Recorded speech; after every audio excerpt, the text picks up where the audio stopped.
that's what God calling me in, I was afraid. I said, God, please, I don't want this because it's heavy. Because I knew what the prophetic calling comes with. And I said, God, I remember walking home from church one day and I said, God, I do not want this. This is heavy. I cannot do it. I told God that. And I ran for years. I ran from the calling for a long time. And he will send people to remind me, hey, do my work. You need to do my work. Do my will. Do my will. Do my will. Do my work. Do my work. I will constantly hear that from different people that the Lord will send to minister to me.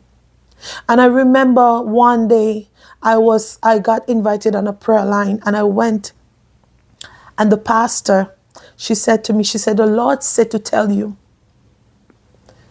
if you make any one of my people die, the blood will be on your hands.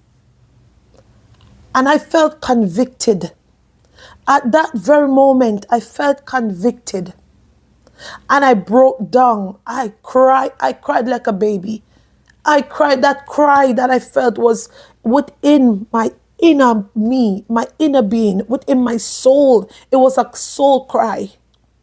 I felt broken. I felt the weight.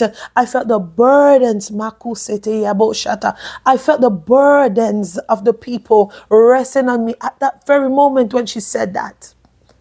And you see, when she said that, that was my turning point to start to do God's will. But then I was like a Gideon. Even though I felt that way, and I believe that God told her to tell me that, because I know what I used to do. I used to run. So I know it was God who spoke to her, to me. And I turned to my sister, because she was, I think she was here with me. She was by me or something like that. I can't remember. And I said to her, I don't know. I'm going to pray about it. I'm going to pray about it so that God will show me another sign. I tell you, I'm like a Gideon. I was a Gideon. And she said to me, she said, what more do you want God to do? She said that to me, what more do you want God to do? And you see, the moment she said that to me,